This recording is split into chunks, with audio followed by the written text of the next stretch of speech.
my girlfriend Robin Lee, who is the author of The Idea of You, the one that started it all. We've been like best friends for a billion years. She played one of my sisters in Deliver Us from Eva 20 some odd years ago, and we bonded over our love of boy bands. When I read the book, I was captivated by the notion that I was still bumping against the notion that there is a double standard between men and women, like where the men can be older and the women can be younger, but the women can't be older with a younger man.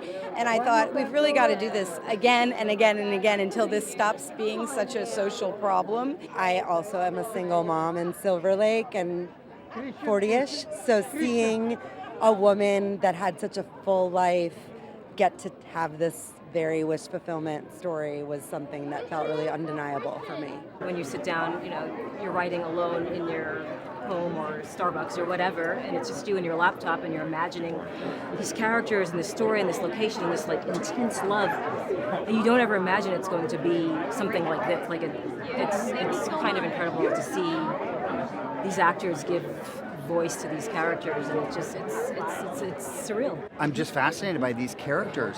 I'm just so intrigued by these characters and this world, and of course the opportunity to work with Anne and Nick. She's really content in her life. She's really fulfilled by her work. She's an amazing daughter. She loves being a mom. She's a wonderful friend. And yeah, like love would be nice, but it doesn't feel like it's the most essential. It doesn't feel like something essential is missing in her life. So she wasn't expecting what happens next, which is she falls in love with someone who happens to be probably the most famous pop star in a boy band in the world. It helps when there was an amazing script, and Michael Showalter and Anne Hathaway were attached to the project, and I knew immediately that it was a really interesting take on the sort of the rom-com genre, and so it was kind of a no-brainer for me. Michael Showalter, who's one of my comedy heroes growing up, to get to work with Annie, such an honor.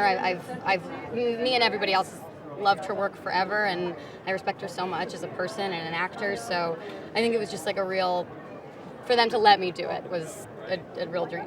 The rom-com is really back, and I think it's a genre that has been sorely missed, and I think it's going to lead to a lot of opportunities for a lot of really amazing artists and a lot of talent to play in this genre space. Anne is doing us, I think, all a big favor by embracing the fact that she can still be the lead it girl, even though she's not 22 anymore.